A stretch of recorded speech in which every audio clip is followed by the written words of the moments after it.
গ্রামে থাকার মজাই আলাদা। গ্রামের উঠানে বাচ্চাদের খেলা, আমাদের বাড়ি, আমাদের গাছের ফল, সাথে রান্নাবান্না সব মিলিয়ে আজকের ভিডিও।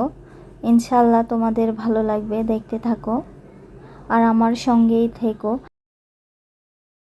আসসালামু আলাইকুম।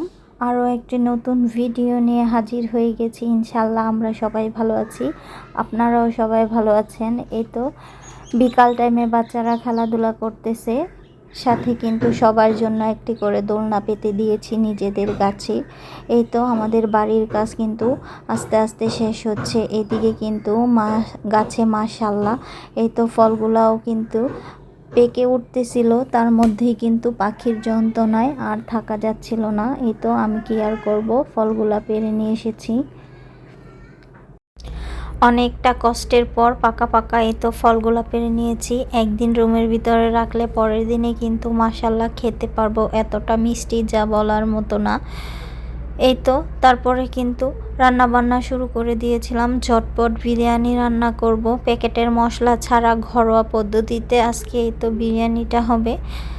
আমি কিন্তু আগে থেকে আলুগুলা ভেজে নিয়েছিলাম, সাথে আমার মাংসটাও বাজার দরকার ছিল, কিন্তু আমি মাংসটা কষিয়ে তারপরে রান্না করেছি। এজন্য মাংসটা সাদাটে হয়ে গিয়েছিল। প্যাকেটের মশলা দিলে কিন্তু আরও একটু কালারটা হয় আর কি, এত ফ্যাকাশে হয় না। প্রথমে আলুগুলো ভেজে তারপরে তো 2টার মতো পেঁয়াজ কুচি দিয়ে একে একে সবগুলো মশলাই আমি দিয়ে দিতেছিলাম। একটা একটা করে নিচ্ছি আর একটা একটা করে দিচ্ছি। আগে থেকেই কিন্তু এই মশলাগুলো আমি ধুয়ে তারপরে রোদে শুকিয়ে তারপরে বয়ামে ভরে রেখে দিই। একে একে কিন্তু সব মশলা তেলের উপরে দিয়ে দিয়েছি। এবার কিছুক্ষণ ভাজবো। ভাজার পরেই কিন্তু আমি আদা রসুন, তারপরে 2 রকমের বাদাম, সাথে টমেটো এগুলা পেস্ট করে নিয়েছিলাম, সাথে কিন্তু জিরাও দিয়েছিলাম। এই তো পেস্টটা একসঙ্গে কিন্তু আমি দিয়ে দিলাম। পেস্টটা পুরোটাই দিয়ে তারপরে কিন্তু কষিয়ে নেব। এমনিতে আর কোনো মশলা ছাড়াও তোমরা কিন্তু এই মশলাটা দিয়েও বিরিয়ানি খেতে পারো, কিন্তু তত একটা কালার হবে না, ফ্যাকাশে থাকবে। তার জন্য কিন্তু আমি আগে থেকেই বিরিয়ানির মশলা তৈরি করে ভেজে তারপর ব্লেন্ডারে গুঁড়ো করে আমি রেখে দিয়েছি বাটি দিয়ে ঘুরে। ওই সাইডে আছে, সাথে আমি তো ভিনেগার দিয়ে খাঁটি গরুর দুধ একসঙ্গে মিশিয়ে রেখেছি, একটা টক দইয়ের মতো মিশ্রণ হয়ে যাবে। এই তো এবার কিন্তু আমি তো দুধটা কিন্তু ফেটিয়ে তারপরে কিন্তু এই জায়গায় দিয়ে দিব। আগে থেকেই যে মশলাগুলো আমি বাটির মধ্যে ছিল ওগুলো কেচে কুচে দিয়ে দিলাম। এই তো আলু কয়টাও দিয়ে দিয়েছি। এবার একে একে মাংসগুলো দিয়ে দিব। মাংসগুলো কিন্তু দিয়ে তারপর ভালো মতো ঢাকনা দিয়ে কষাতে হবে, তাহলে কিন্তু মাংসের মধ্যে কোনো গন্ধ থাকবে না। একদমই কিন্তু জোরে একটা পারফেক্ট বিরিয়ানি হয়ে যাবে। দেখতেই পারবে কতটা সুস্বাদু এই বিরিয়ানিটা, একদম ঘরোয়া মশলা দিয়ে কিন্তু। এবার কিন্তু আমি এতে ফেটিয়ে রাখা টক দই আর গরুর দুধ দিয়ে দিলাম, দিয়ে কিন্তু ভালো মতো কষাবো। এই পানিটা দিয়েই আমার মাংসটা সিদ্ধ হয়ে যাবে।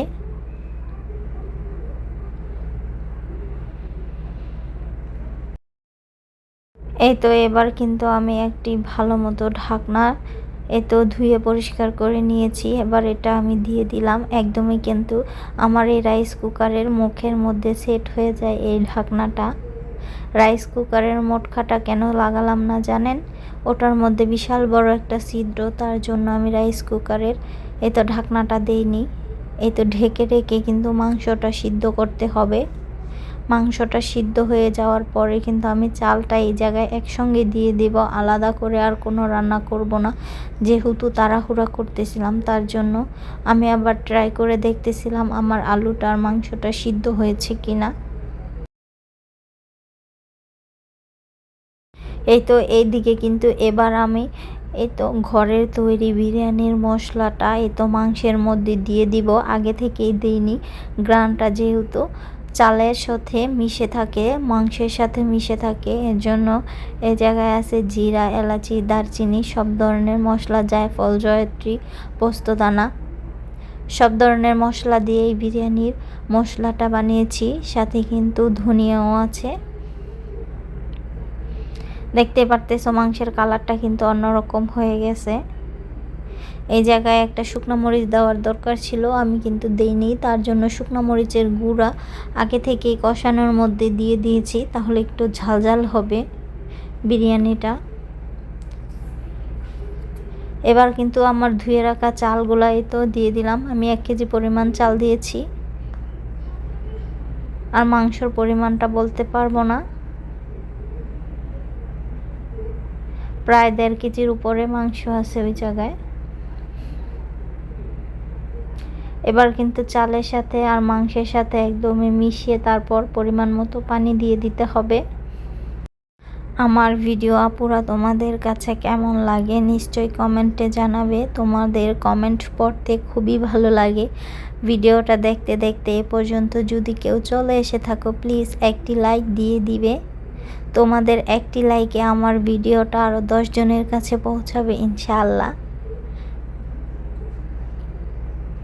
ভিডিও যদি ভালো লাগে প্লিজ তাহলে চ্যানেলটিকে সাবস্ক্রাইব করে বেল নোটিফিকেশনটা অন করে রাখবেন, তাহলে আমি ভিডিও ছাড়ার সঙ্গে সঙ্গেই আপনাদের কাছে পৌঁছে যাবে ইনশাআল্লাহ।